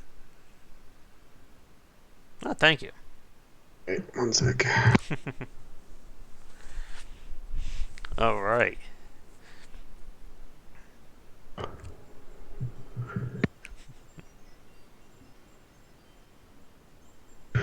Can you hear me now? Yep. Okay. All right. Sorry, I had to mute it so you didn't hear that heavy stream from across the room. But yeah, everyone was talking about how much they love you on chat. Again, we have everybody's like, "Oh, that's Edmund. He's so and so. I love him." Everybody, everywhere I go. All right, but before we talk about the design of the Binding of Isaac, one question that's popped up several times from people is Afterbirth Plus going to be on Xbox? I think so. Mm-hmm. I'm not really one that decides that. Mm-hmm. That's definitely a Nicholas thing, and they're the ones that are investing the money into porting and maintaining and updating. So, I mean, that's the publisher situation there. Okay. I don't have any control over it. I, of course, want it to happen, but Nicholas is super busy. You never fucking know. Mm-hmm. I mean, you guys have seen the amount of time it usually takes to port something and whatever else, and if there's less money to be had behind it, then it's going to go lower in the priority. It's not like we're seeing expansions for Rebirth on phones or even an Android version of it because that didn't sell well at all. So I want it to happen. I think it probably will one day happen, but I don't have any information on it, and I'm sorry. All right. So, with getting back to like the design-wise of the Binding of Isaac, like I said, it's one of my favorite games. From just like a roguelike design, I think it's been like one of the most replayable games. I'm sure a lot of people watching this can share that. So my first question, I guess, with the design of the Binding of Isaac, did you always have like the idea for it to be like this replayable of a game, or did that kind of come about during the design process? I wanted it to, I mean, my goal was to have a replayable game, which was a hard sell. Yeah. Which is why a few reviewers, I don't think, got it at all, and they kind of just played it once or twice through, and I think a lot of people didn't even realize that it was totally different each time. I had to really push that. I had to really say that a lot publicly. Like, no, it's made to be replayed. It's one of those kind of games. It's designed to be played because it unfolds. It's like you think that this is the book, but really then it keeps going and going and going. And like even like one of my closest friends, George Fan, he made Plants vs. Zombies. He had played it back in the day, beat Mom, and thought he was done. And that was the game. Because of course you would assume if you played a lot of games that weren't like this, that's where it ends. Like the end, you've done it. You see the ending, the end. And it's like, oh, it's like fucking half the game. Like you're nowhere. You don't even know what's going on. Let me know when you beat Mega Saiyan there. So, yeah, I wanted it to be super replayable. While working on it, my wife was playing it constantly, and she still plays it daily. I was trying to make it as replayable as possible, and that's the kind of game that I did set out to make a replayable game. I had some issues with. I felt a little guilty. I didn't want to make something that felt addictive, and I didn't want people to waste their life playing a game. I don't know. Don't know if it's a good thing or not, but if it makes people happy, whatever. Yeah, and again, that's one of the things that I loved about the Binding of Isaac, and like my fans, like that's pretty much my. Do we have time for another game, like for our stream? Like, if we have like 30 minutes or 40 minutes, I have nothing else. Like, we're going to do the Binding of Isaac. Like, it's that perfect game to play whenever you have like 30 to 40 minutes to kill, because you don't know how it's going to end up. Yeah. And it turned out to be a perfect game to stream too, because you could talk over it, and it had enough weird, bizarre visuals for a lot of talking points, and it's easy for people to riff off of and be funny. Yep. Of course, when I made it, there wasn't a scene, but 6 months later there was, and it became pretty prominent. So. Mm-hmm. And one thing that I want to talk about in terms of the replayability that I still find very genius about the Binding of Isaac's design is just the amount of items and modifiers you have in the game. Because I think this is one of the key aspects that has led to that replayability. Because we see this with a lot of lesser roguelikes, where there's either too few items, or it's so predictable what items you get that you can sell those established builds. In the Binding of Isaac, the genius is how everything is incremental, or it builds off of each other. It's not like I get a double shot and I get a triple shot and that double shot goes away. No, I now have a 5-time shot. And if I get a laser, and I have 5 lasers. And again, the people who've watched the Binding of Isaac, whether it's from my stream or anybody else's, knows just how crazy those builds can end up. That I'm sure nobody could have ever predicted what could happen. Yeah. And I mean, the basic idea I was playing around with was I wanted to, in D&D, I would always play D&D with my friends, and we would get as far as making our characters. But the making the characters thing was fun. And I wanted to make a game where, originally it was a half an hour, and within a half an hour, you'd make your character and level it up, like constantly, really fast. Like you'd get to see whatever your character could become and all the different configurations for what it was. So like that was an aspect of the design that I wanted to come through. And then items comboing was seemed appropriate. I didn't actually think too much about it. It was just like, oh, this is, as long as there's visual representation for what I want to do. Like I really hated that in a lot of games back in the day. They're better about it now, but that when you pick something up, your avatar doesn't really change. So I really wanted there to be a cool visual representation, which was a throwback to the Dead Baby dress-up games that I used to make. Like I wanted to have this like very simplistic avatar that you could configure in cool different ways that changed him drastically. So you got like a weird, unique output. And I guess that answers Oscar's question as well about having the character appearance to change. And Draken has a really good one, and I think this is a really good design question. Because the Binding of Isaac is not really like a quote-unquote balanced game. Like, again, the beauty of it is the fact that anything can happen. I've had runs where I get epic fetus on my very first item. I've had runs where I have to struggle with a soy milk starting from round one and so on. And Yeah. we see this struggle with, I think, a lot of roguelike designers of trying to make the game, perfectly balanced. Like everything, you try to control the experience as much as possible. And while you do have to have like those constants or those hard elements, especially in a procedurally generated game, the Binding of Isaac, again, you can't predict anything that's going to happen when you have a 30 or 40 minute run. So, from his question, was it hard for you to leave the game in kind of like that unbalanced state? Yes. It still is hard.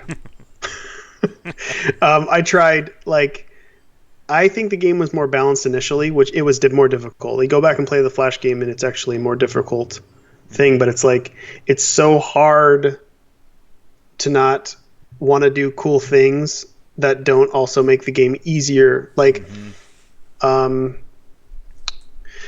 It's still different. So you throw somebody into the Binding of Isaac. I would say all the people here who have played the game, we play the game differently than everybody else, that the casual players would. And there's thousands of people, daily that are playing the Binding of Isaac for the first time ever.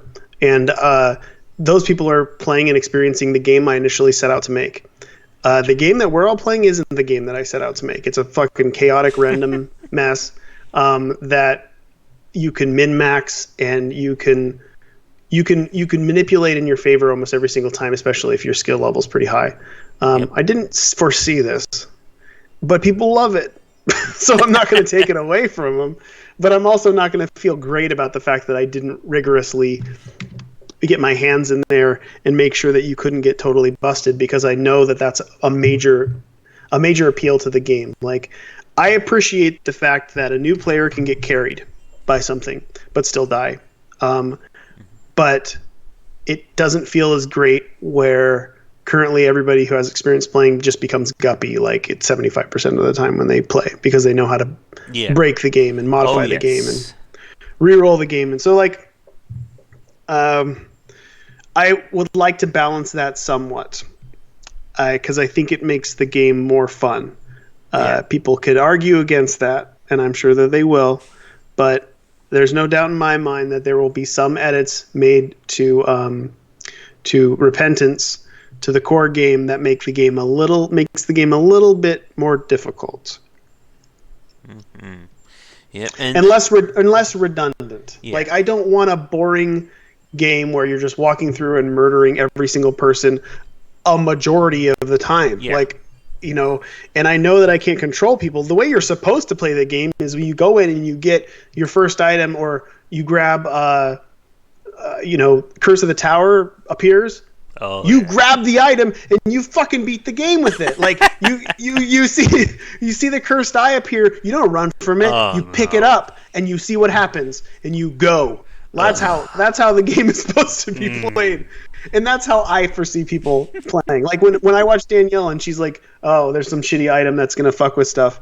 It's you get that item. You get that item, and you entertain yourself. It's like everybody's playing the game now, and they're so fucking good at it. Oh yeah, well, then why don't you pick up the fucking cursed eye? You should mod in that every time somebody skips an item, just put a picture of your face, just going just shaking your head, how dare you? Play the fucking game however you want. It just pains me to I'll look at a stream and I'll see somebody just holding R, and then until they fucking get a good item, and it's just all right. Why don't you just open it, fucking just give yourself the item? We need a picture of you just with a tear running down your eye that shows up every time somebody hits R. I'm enough of an adult to accept the fact that different people like different things. They don't have to play the game the way I intended. I get it. That's why I left it in. It's there for, you can get busted. Go for it. I went in knowing that there was going to be some infinite combos. I based a lot of the mechanics off of Magic the Gathering, and Wizards of the Coast likes to balance stuff so stuff doesn't go infinite, but when you're playing in formats like Cube and stuff like that, you put those things in intentionally, but you make it difficult. I don't want people to pick up one item and it carry them through the whole game.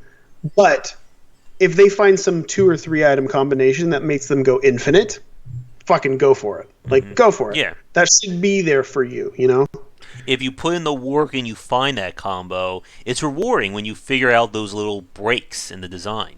Yeah.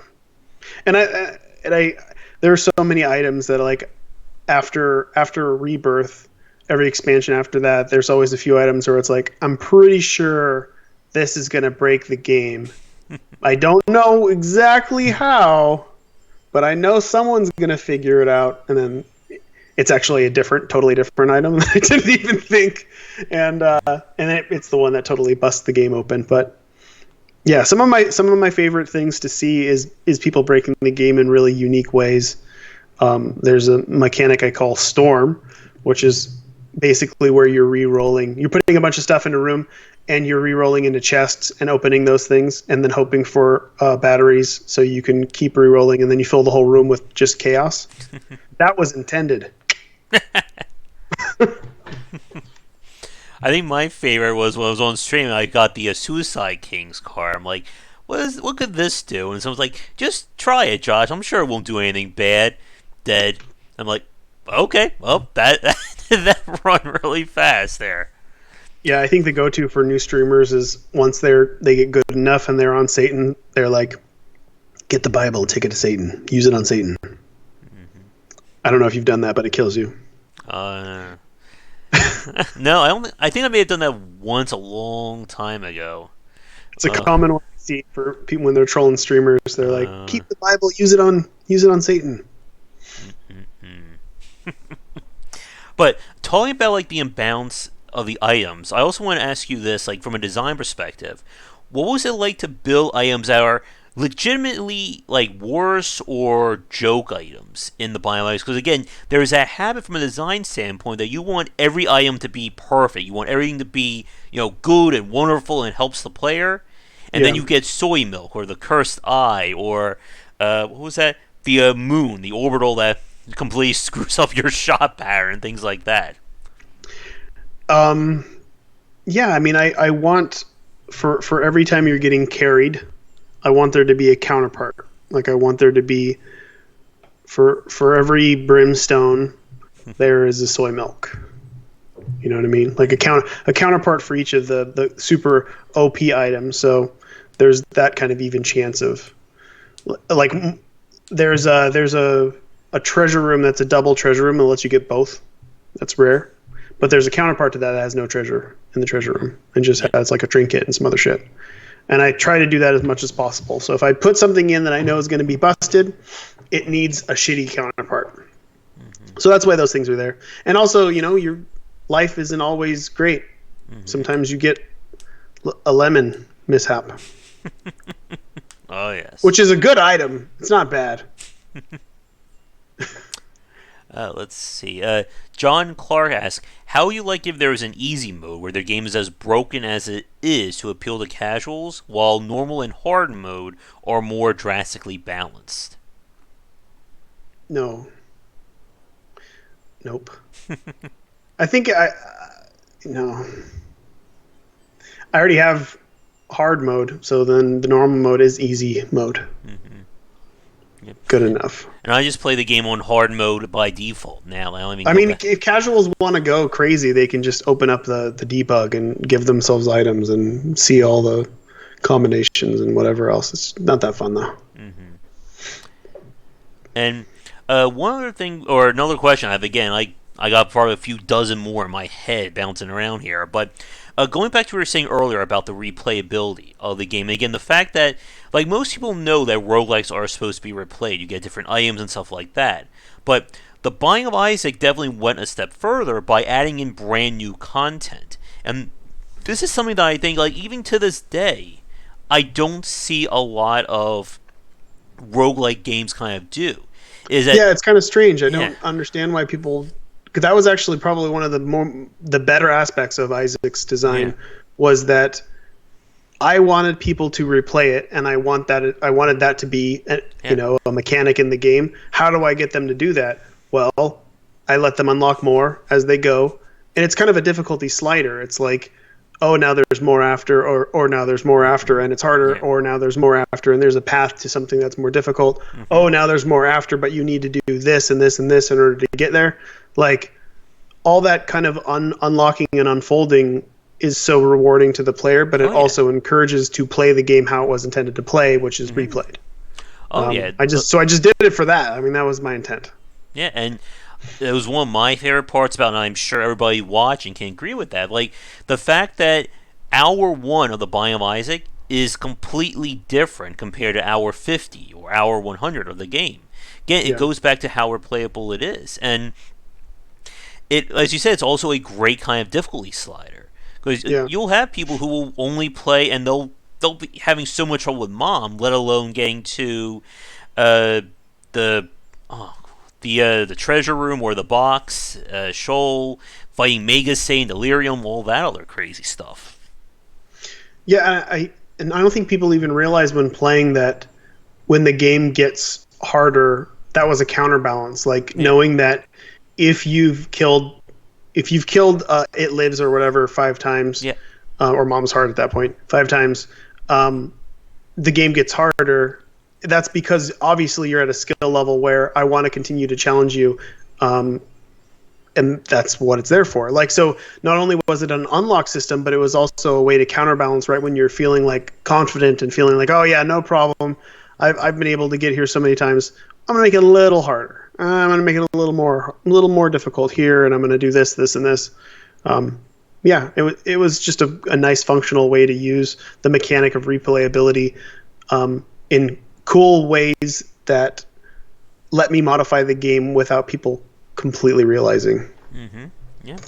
And I still remember, I think, one of your blog posts you wrote about as you're deciding how the secrets in the achievement system was going to work, and how you made that decision to basically all the secrets are simply the achievements. Like, you didn't want to just have like a separate achievement list. Beat the game one time, you get an achievement. Get through level 1, you get an achievement. You want everything to tie together. I thought it was such a brilliant decision there. Well, it was also a good way. And again, I wanted people to know that there's more. And I thought if I put all that stuff there, they could see. They get more items if they keep going and they keep doing this. So. Let me see. Tim Ryan asks, what is your favorite character and item in The Binding of Isaac? Eden and Bob's brain.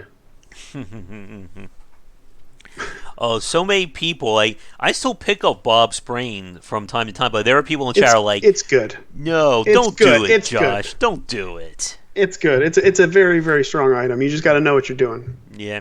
I think Oscar in chat is giving me the head nod of shame a few times when I picked that up. No, I try to pick that item up a few times there. Here's a quick tangent question. Jacob Seekers asks, any chance for This Is a Cry for Help 2nd edition? I would love to do that, but I don't know where the files are. If I can find the files, I know that I have a hard drive somewhere that has them, then I could reorder. But the funny story with that, it was actually really hard to find a publisher, and I had to go through different ones because they said that the content was too obscene for them to publish, even though their name wasn't on the book. It's just so weird. Like, I just looking for a fucking printer that'll print my pictures of dicks that I drew in my book. So, yeah, so it's all about finding the original scans, and then finding a printer that will print it without issue again. Okay. It's not high on the list, sadly. I know not many people got it. I only printed, I don't know how many hundred, but I only have 2 to my name. Okay. Let's see. Back to Isaac. Jeans Too Tight asks, what was it like the first time you saw Antibirth? Cool. I was like, whoa. Like, the effects, a lot of the in-game effects, the animation-wise, that was the thing that impressed me the most initially. I was just like, there were so many little bits and pieces. And it was also disappointing in some ways because there were a lot of things that I wanted to put in the expansions that they were doing, and there was also a lot of stuff that I wanted to hold for a sequel that they did. So it kind of like spoiled some things that I wanted to do. But in the end, we're doing it, so it doesn't matter. Awesome. But yeah, my initial thought was, whoa, who is this? Who is this person? Who is this team? I want to talk to them. I want to hire them. And that's what we did. Mm-hmm. And speaking about the expansions, that takes me to another good question I want to ask you about, Edmund. And that is the kind of like the approach to designing the expansions for the Binding of Isaac. Because as fans of Game Wisdom know, we've talked about this before with how many expansions are designed around adding more length to the game. You know, it's a 3-hour game, you get an hour and a half more DLC. But with something like the Binding of Isaac, and I even go as far as to say something like what they did with XCOM from Firaxis, the DLC just integrates into the game. So you're still having a 30 to 40 minute playthrough, but it's going to be a fundamentally different 30 to 40 minutes of play compared to if you didn't have that expansion. Yeah.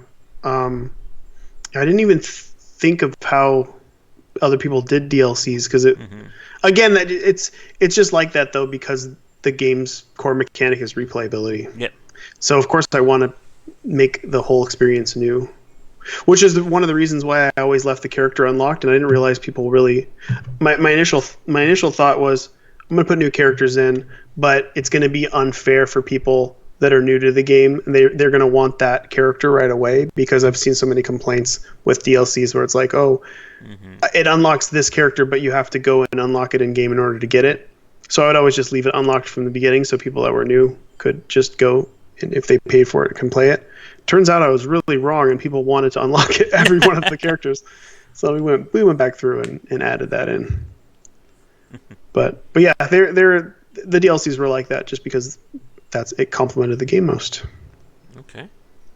Now, the chat has talked about this several times about the Repentance DLC. And for people watching who don't know what that is or what's coming, what is Repentance? Repentance is a final DLC for the Binding of Isaac that is the core of it is most of what was in a fan expansion called Anti-Birth. And we're taking that expansion, or most of it, expanding upon it, and then I'm adding a few things and tweaking a few things here and there. And then it's just going to be an overall big quality of life improvement. Lots of little details are going to be added here and there, and probably a few surprises, as well as a new ending or two. And that's what it is. And hopefully it'll be here by the end of the year. All right. And of course, the chat has asked several times, is it really the final DLC for the Binding of Isaac? It better be. I love this game. I love the Binding of Isaac. I love watching it be played. I love playing it. I think it's really cool. But there are a lot of other projects that I'd like to work on. And what happened with a lot of the development of Afterbirth Plus, which was why initially it wasn't that great, I was kind of pulled away from the development, and I had to deal with a bunch of bullshit in my personal life and as well as other projects that I was doing. And I don't want that to happen again. Like, I feel at this point now, Afterbirth Plus is something that's good and great. I think it's great. But initially I didn't think it was too great, and I was pretty disappointed. And that's why I tried my best to improve it and do all the booster packs and stuff like that to try to make it better. But I don't want that to happen again. So I want to be there, and I want to have my hands very much in any projects that I'm working on, and I want to work on Eugenics next. And that's where I want to go. So I'm going to be in Eugenics mode for quite a while, and once that's done, maybe I'll look back and see if the Binding of Isaac 2 design is something that I want to explore. I know people want it, and I want it too, for sure. But I need to grow, and you can't grow if you're just doing the same thing over and over again. Yep. And let me see, what was that question that just popped up here? Oh, here's one. A Rebel friend wanted to know, would you ever hire the Anti-Birth team to work on an Isaac 2 with you? If and when we work on Isaac 2, I would definitely love to work on it with Vin for sure. Yeah, he knows the game so well. I think it would be he would be good to work with on the project. All right. And Buga asks, what did you think of Enter the Gungeon? That actually takes me to another question, but I'll let you feel that one first. I liked Enter the Gungeon. My nephew plays a lot of Isaac and Enter the Gungeon. Those are the two games he's playing the most right now, and I watch him play it. It seems cool. I also liked shit. Now I forget what it was called. The one Vlambeer did that was similar to Nuclear Throne. Yeah, Nuclear Throne. I like that one too. Definitely more traditional shootery. Mm-hmm. Yep. And that takes me to like the question I wanted to ask.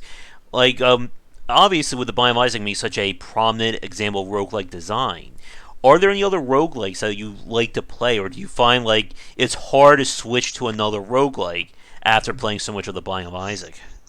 It's hard to switch to another roguelike that's like the Binding of Isaac. Mm-hmm. Like the kind of perspective and shooter Smash TV meets Zelda stuff that I was doing. Like any kind of Binding of Isaac, like I'm probably going to push a little bit away from. Mm-hmm. But then I'm up for anything else for sure. Like I still play Spelunky. I think it's amazing, and I'm looking forward to the sequel.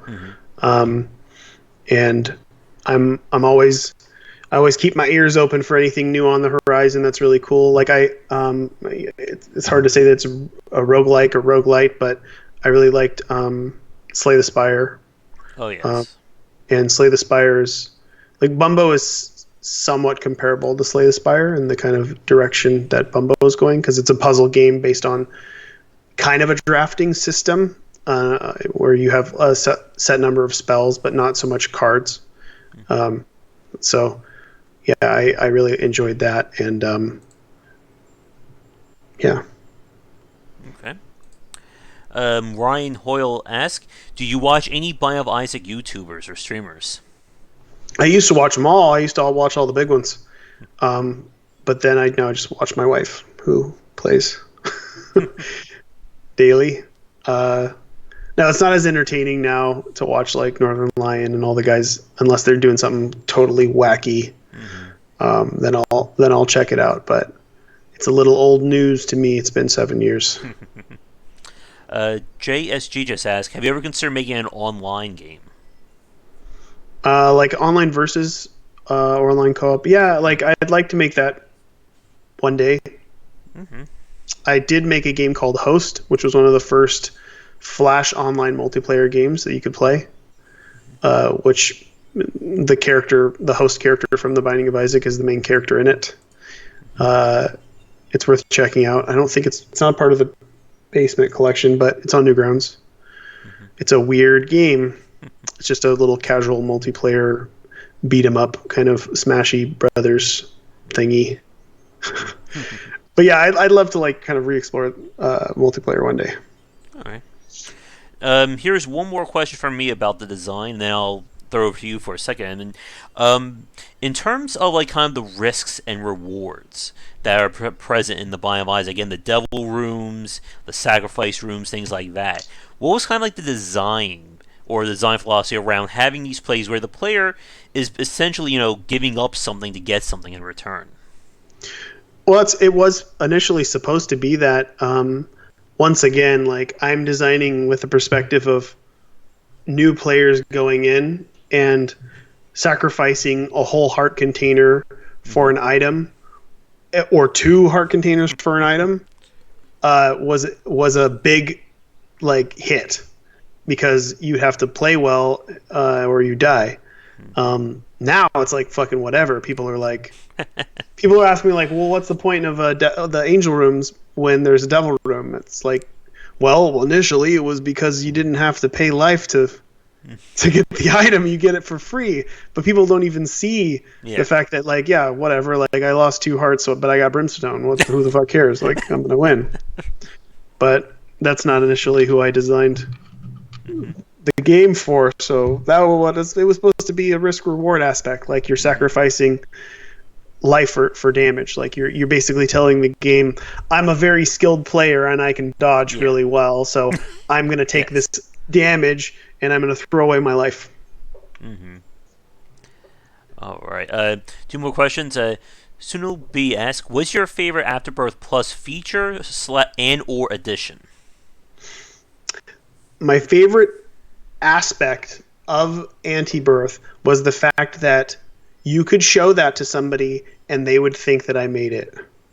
Oh, they asked Afterbirth, not Anti-Birth. Anti-Birth. Yeah. Oh, of Afterbirth? Sorry. My mind's very repentance right now. Greed mode, right, was an Afterbirth. Yeah. I know a lot of people aren't super jazzed about it, but there were aspects of that design that I really, really liked that I will kind of re-explore in the future. I thought it was really neat because it kind of spins.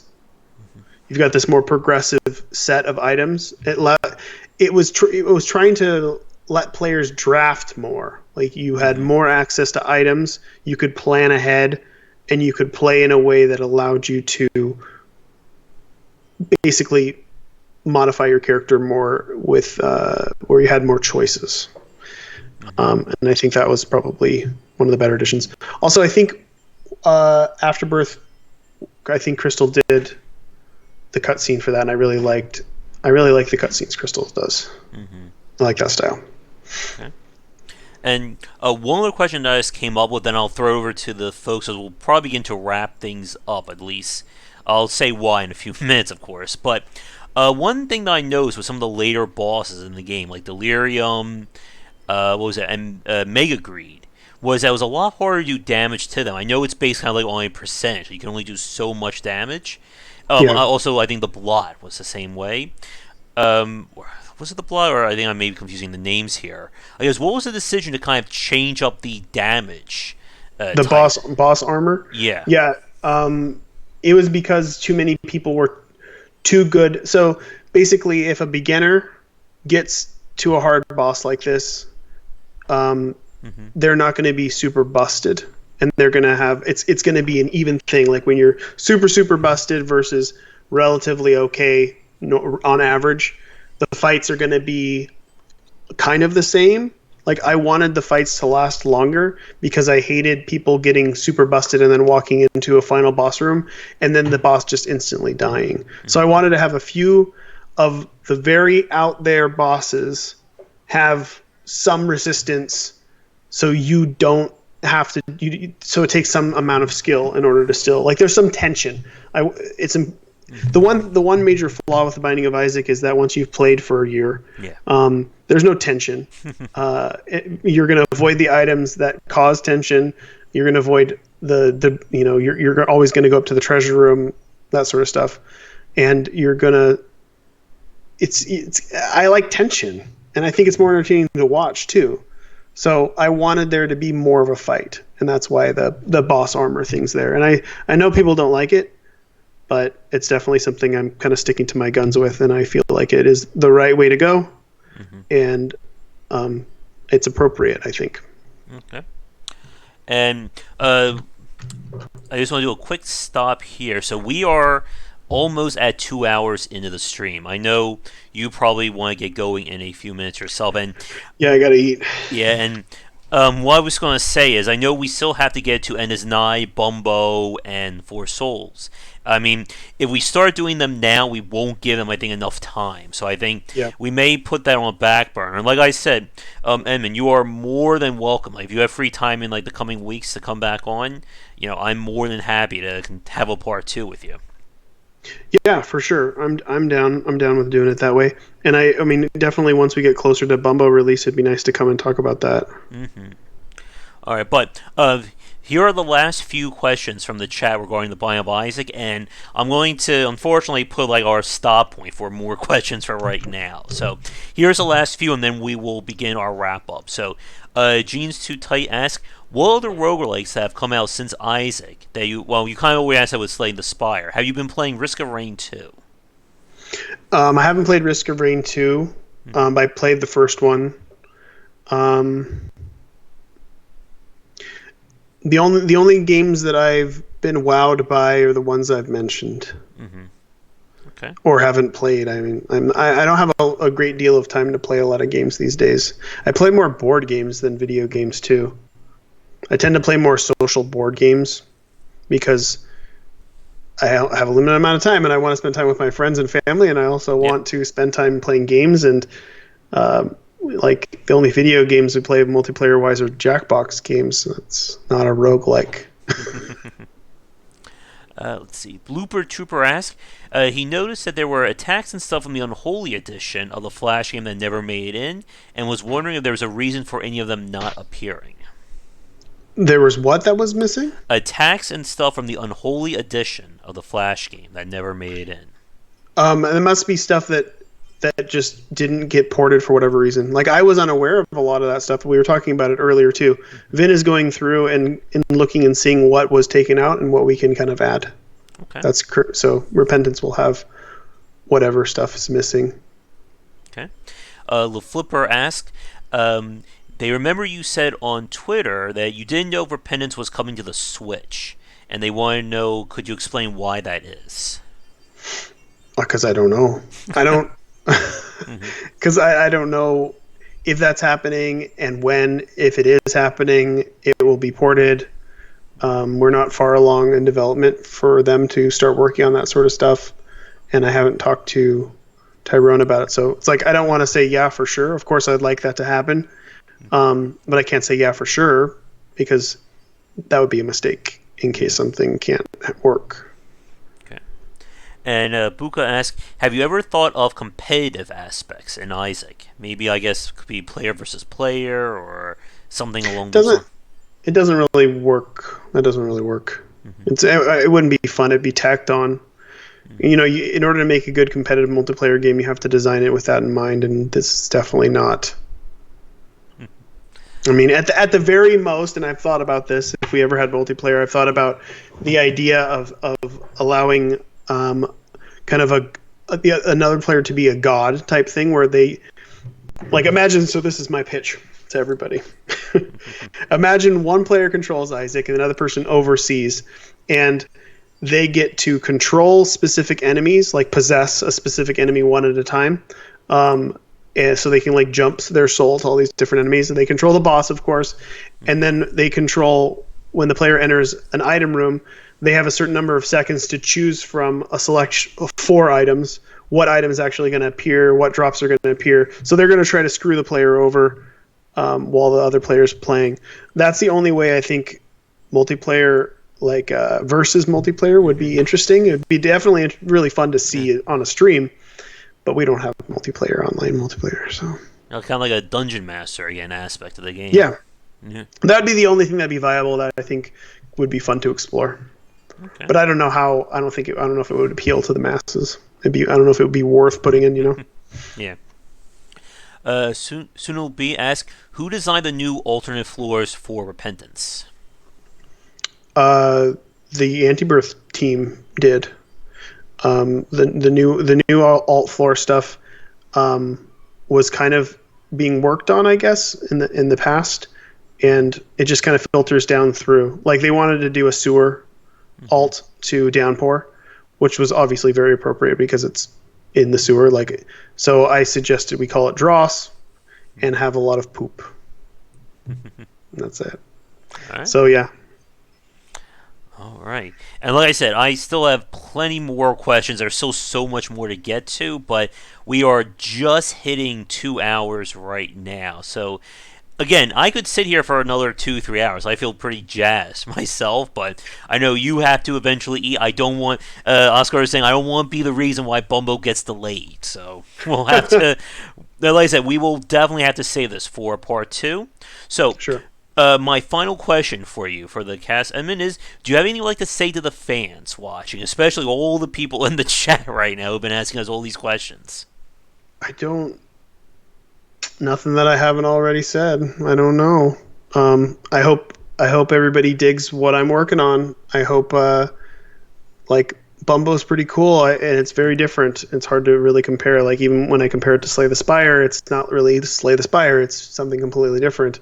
It's a little puzzle questy, but it's not. I don't know, and I don't. I don't know when it's coming out, but hopefully soon, and hopefully have a release date at least with a trailer soon. And I hope you dig it.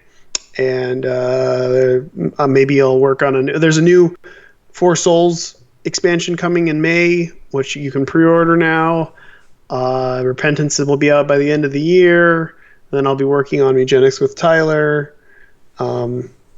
If anybody follows James, who I've been working on Bumbo with, send him your love, send him your thoughts and your prayers, and make sure he makes it through this because he's carrying a big load.